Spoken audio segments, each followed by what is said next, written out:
Hej og velkommen til Kig i strikkekurven. Og i dag der er jeg herude i drivhuset. Lige nu der er der overskyet, og det er helt perfekt. Nu kommer solen. Jeg håber, at det bliver til at holde ud med varmen herude, men må ikke det gør det. Det er faktisk lang tid siden, at jeg sidst har siddet her, og jeg havde håbet på at være her noget før, faktisk i søndags, vi har filmet. Men jeg blev syg, og kunne så selvfølgelig ikke filme. Men nu er jeg her igen, og jeg er frisk, og alt er godt, og solen skinner. Det er blevet forår, og det er helt vildt vidunderligt, vil jeg sige, hvis jeg kunne snakke. Jeg har taget lidt med herude i drivhuset. Jeg har ikke fået noget færdigt, kan jeg lige så godt sige med det samme, men jeg har jo købt det der nye garn til et nyt projekt, som jeg skal i gang i. Og så skal du selvfølgelig også se, hvor langt jeg er kommet på mine projekter. Og så skal du jo også høre status på mit garnlager. Og skulle vi lige starte med det? Det tror jeg lige, vi starter med.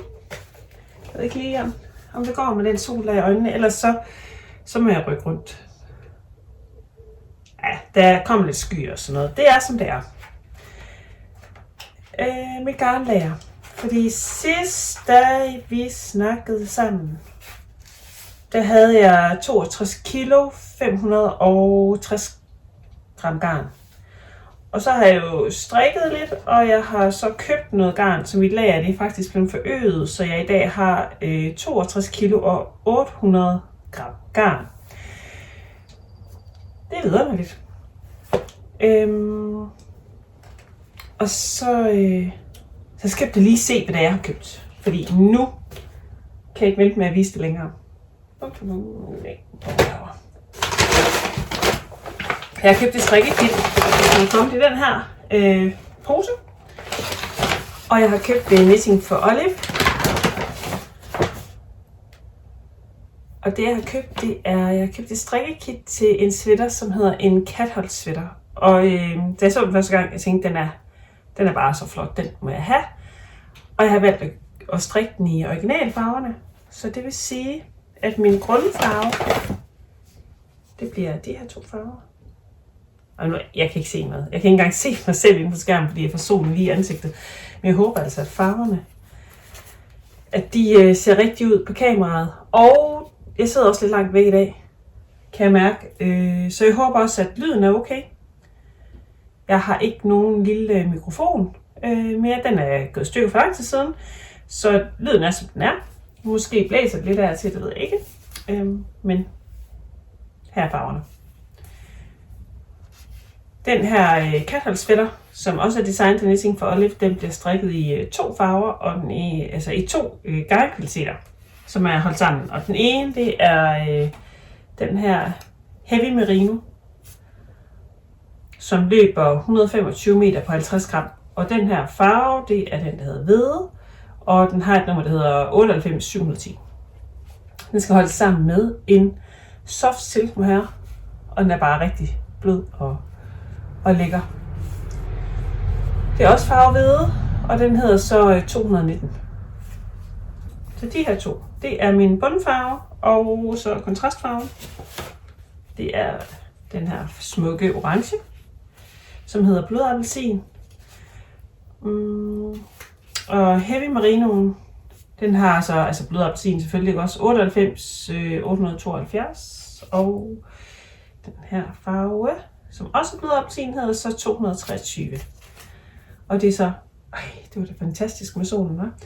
Det er så de to farver, som skal blive til den her meget, meget smukke cathold sweater. Og jeg har helt lyst til at slå op til den her sweater nu. Og jeg har ikke fået noget færdigt. Og jeg har også taget noget garn med, som jeg også godt kunne tænke mig at strikke en sweater af, og det skal du se her det senere.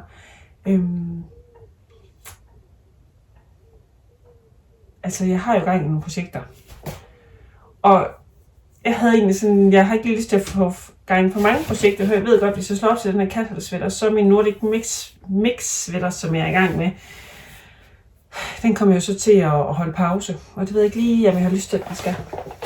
Men det er jo i hvert fald garnen, ikke også? Du kan lige se Nordic Mix sweater med det samme. Jeg kan slet ikke snakke i dag. Nordic Mix sweater. Det kan være, det skulle være sådan en spritkontrol. Eller I ved godt, hvis man skal sige et eller andet. Stakit, kasket, stafet eller sådan noget, ikke? Sådan har jeg det med Nordic Mix sweater i dag, kan jeg høre. Skål på det. Der er dejlige påskete i koppen. Nå. Jeg vil ikke sige, hvad den hedder mere. Men nu skal du se, hvor langt jeg er kommet. Jeg er kommet så langt. Og tak for jeres rigtig søde kommentarer og beskeder sidste gang. Det vil jeg bare lige sige tusind tak for. Og selvfølgelig velkommen til dig. Jeg ved ikke, om jeg fik sagt velkommen.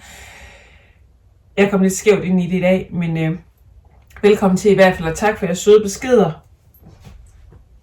Angående min sweater her. Og den rullende kant. Jeg tror, jeg går med forslaget om lige at prøve at vaske blokken med nåle.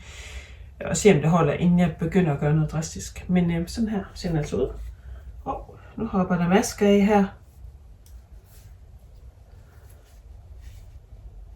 Jeg synes, den bliver flot.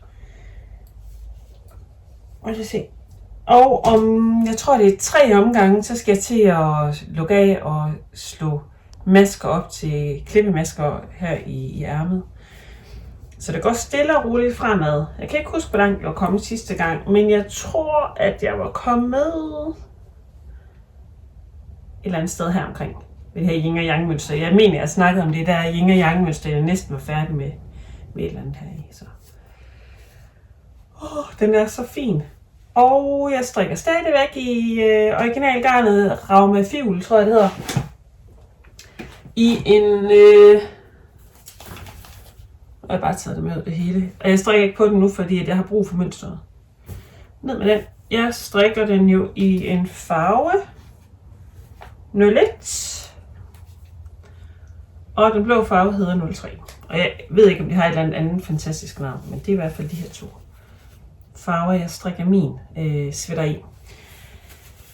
Man kan jo strikke den lige præcis de farvenuancer, man har lyst til. Jeg havde bare lige lyst til noget blåt. Så ja. Og nu vil jeg faktisk gøre noget. Jeg vil sætte sådan en lille markør i, så jeg kan huske, hvor langt jeg er kommet næste gang.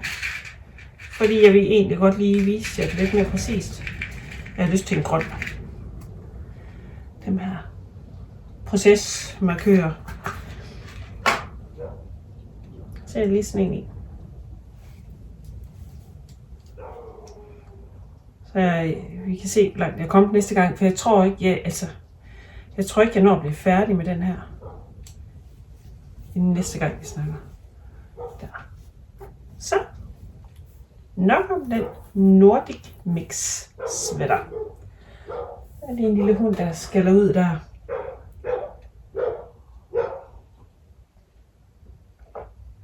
Det er også en af herlighederne ved at sidde herude.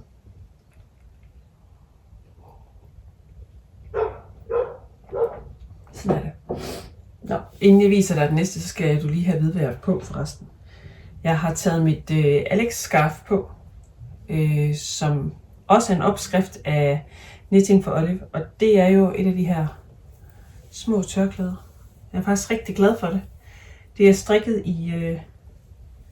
i Kashmir, Knitting for Olive, og jeg købte jo et ekstra nøglegarn. Men det har jeg fortalt om i et tidligere afsnit, så der er du velkommen til at komme ind og se. Jeg købte garnet til det her tørklæde, da vi var i København i sommer. Men det er altså et dejligt tørklæde, og jeg kan godt lide, at det er lidt længere end de der Sophie scarves. Dem kan man selvfølgelig bare strikke længere, men det passer lige til mig. Så, min kjole, jeg er på. Jeg ved ikke, om du så den, da jeg gik rundt og lige gjorde klar. Men ellers så ser den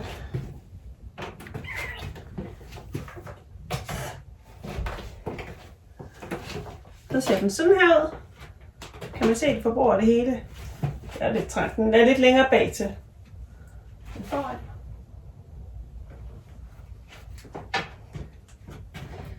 Det er en gammel sag, som jeg har fundet frem her. kommer lige lidt tættere på. Sådan her. Det er en gammel sag, den her kjole, og det er en opskrift af Dorte Skappel. Og jeg mener, den hedder Afrodite. Og den er strikket i noget sandnesgarn. Og det er alpaka i hvert fald. Den ene tråd. Den anden tråd, det kunne også godt være alpaka. Det kan jeg ikke huske. Men jeg kan huske, at det er en nem opskrift. Det er jo bare ret og vrangmasker, som danner det her søde mønster. Og så er den glatstrik. Den strikkes ovenfra og ned, tror jeg nok. Eller så strikkes den nedfra op. Jeg kan simpelthen ikke huske det er lang tid siden, jeg har strikket den. Men den er dejlig, og jeg har brugt den rigtig meget, og den holder faktisk utrolig godt. Ja, jeg kan ikke huske, hvad den anden tråd var, jeg strikkede den i. Men altså, det er originalgarnet, jeg strikkede den her i. Så, det står i opskriften, hvis man har lyst til at strikke den.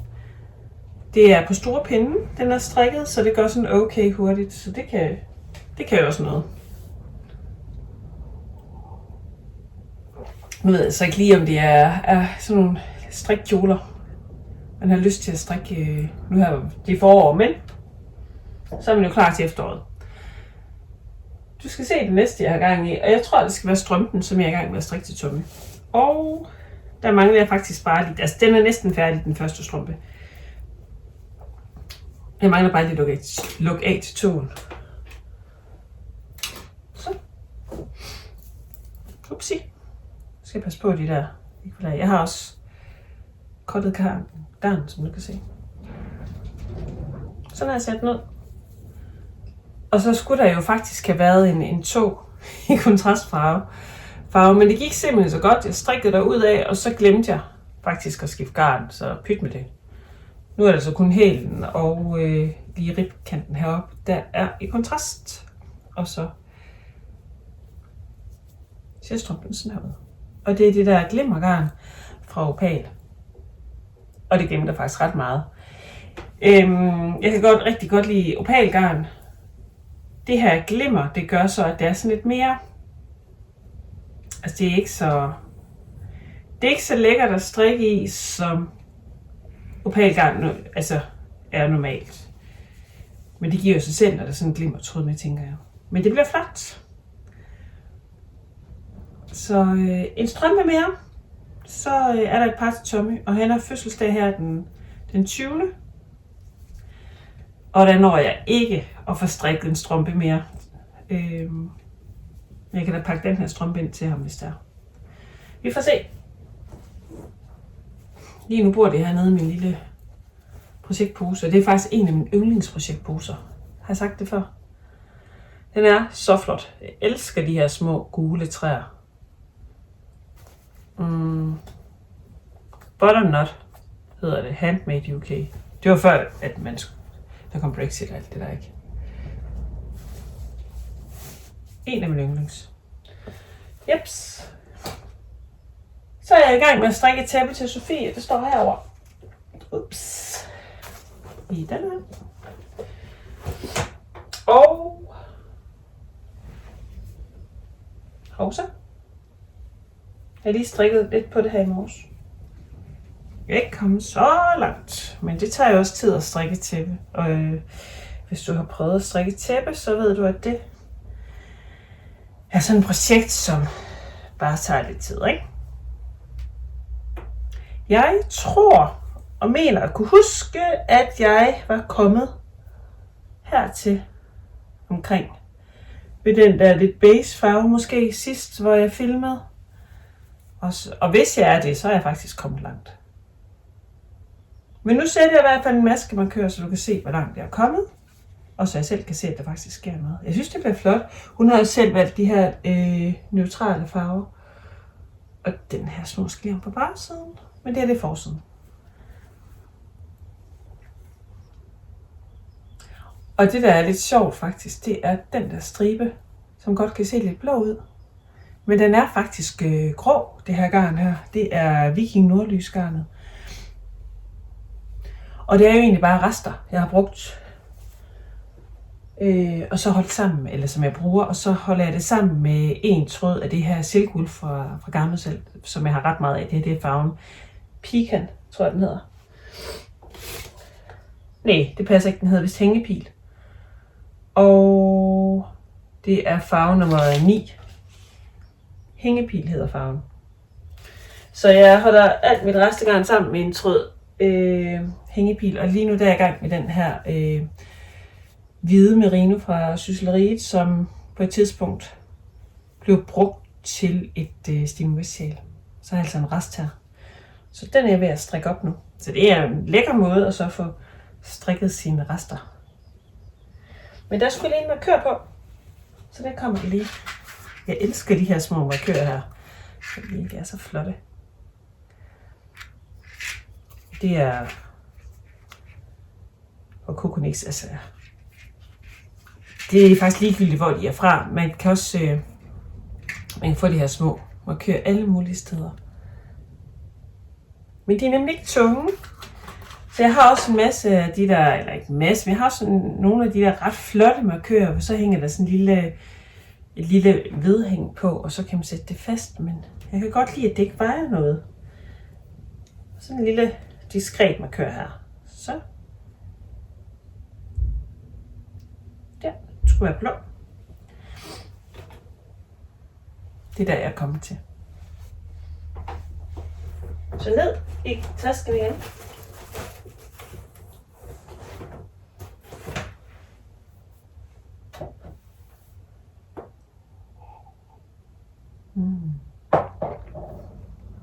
Altså det sidste projekt, jeg har gang i, det ligger faktisk sådan lidt stille. Og det gør det, fordi at jeg er lidt i tvivl. For sidste gang, der viste jeg dig, at jeg ikke var helt tilfreds med den måde, som mønstret det lagde sig på. Det var som om, det er min smilesvætter, jeg snakker om, undskyld. Jeg var ikke helt tilfreds med den måde, som mønstret det viste sig på her i min smiley her. Du ser det. Og så er der lige en, kunne jeg se, jeg har ikke noget at svare dig endnu, men som har kommenteret på mit sidste afsnit, at det kunne være, at jeg skulle gå en pindestørrelse ned, og så strikke en model større. Det kan også godt være, at jeg skal det. Altså lige nu der er jeg i tvivl. Ej, okay, så sidder jeg og kigger på det, så er jeg måske ikke så meget i tvivl mere. Det er så lang tid siden, at jeg har strikket på den, at jeg synes at kunne huske, at den gule farve, den var hvid, men den er jo faktisk gul. Nå. Ritten her. Og jeg har også overvejet, om jeg skulle strikke den med brun i stedet for med hvid, men og jeg har overvejet at travle op og starte forfra.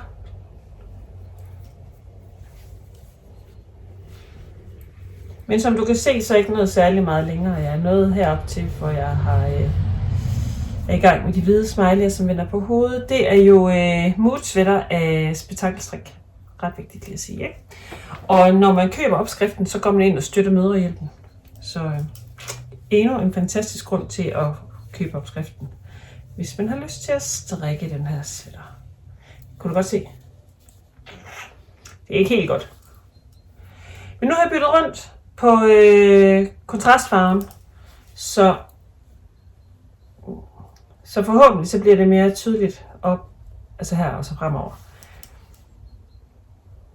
Ellers så travler jeg op, jeg ved ikke.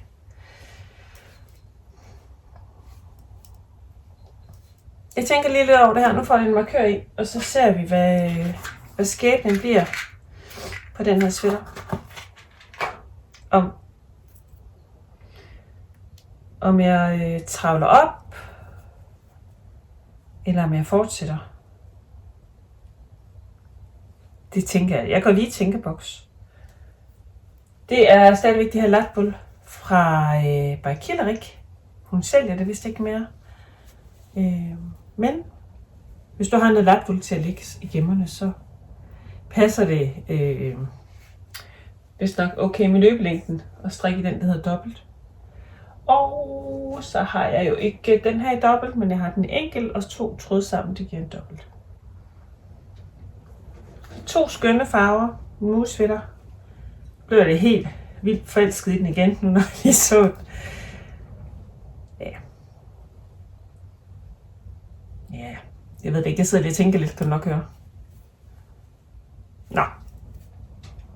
Det var min mulesweater. Den har lidt en uvis skæbne. Så de aktive projekter, jeg sådan har gang i, det er selvfølgelig min Nordic Mix og mit tæppe og strømperne til Tommy og så min mulesweater. Så det er faktisk 4 ting. Og så har jeg bare vildt lyst til at slå op til min katholdsweater. Og så har jeg købt Garn og Glimmer sweater opskriften, og den har jeg også vildt lyst til at slå op til. Og så har jeg faktisk fundet noget garn, som jeg overvejer, og jeg ved ikke, om det passer med strikkefast eller noget som helst, men det er fordi, skal du se, jeg har jo det her garn, og den originale Garn og Glimmer sweater, ved jeg, den er strikket i det her garn. Den er hun strikket i en tråd det her, og en tråd med her. Så, og så har jeg en masse af det her drops alpaca silk. Så man kan bare vælge at lave sådan en helt lys en. Men det her garn har jeg haft i ret mange år til at lægge i mit lager. Tag livet herfra. Poserne. Og det er den her farvepalette. Så vi ser her.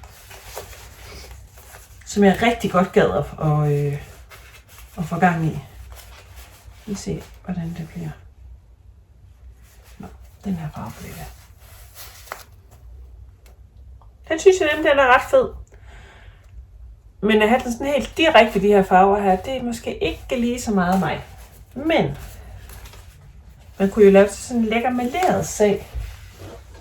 Med det her, så lave sådan en Garn og Glimmer sweater.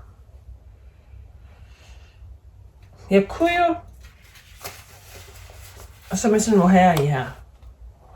Jeg kunne jo vælge at så gå op i pindestørrelse, og så strikke modellen en størrelse eller sådan noget mindre.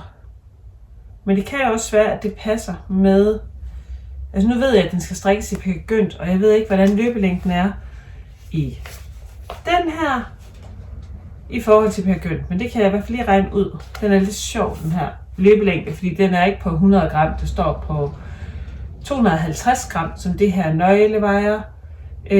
Der er det 520 meter, så det skal jeg lige have regnet ud, hvad det giver en løbelængde på. Altså per 100 gram. Det kan jeg ikke lige gøre i hovedet. Og så det her, men jeg tænker bare, at det kunne være flot. Og jeg har også bare helt vildt lyst til at slå op til den her Garn og Glimmer sweater.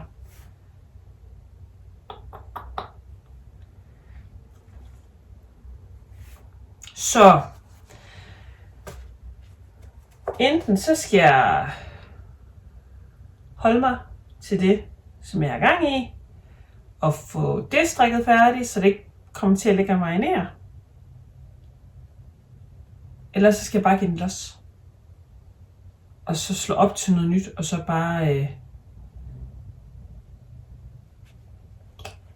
bare strikke løs på det.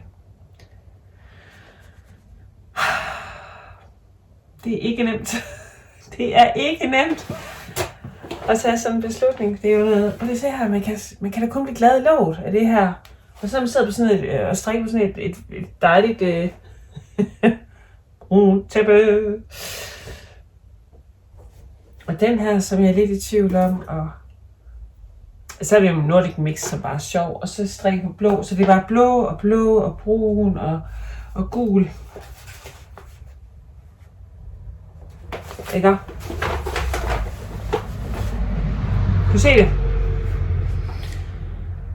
Nogle gange, altså det er forår. Altså det her, det skriger jo forår. Så ja.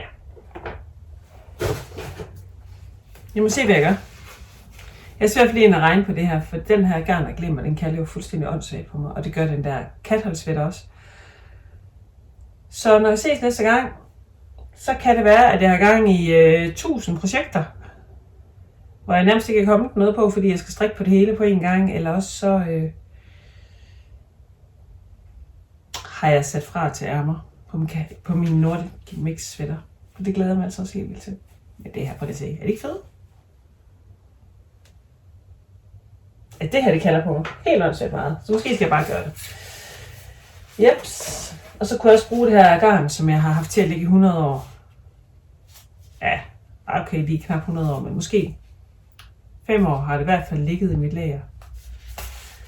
Jeg kom til at snakke med Benjamin her den anden dag, hvor vi så snakkede om, at nogle gange så skal man bare bruge, altså nogle gange så kan jeg godt have sådan, vi skal lige bruge det gamle først, inden vi tager i gang med noget nyt. Nej, hvorfor? Hvorfor ikke bare bruge det her super fede garn først, i stedet for at bruge det der, som man,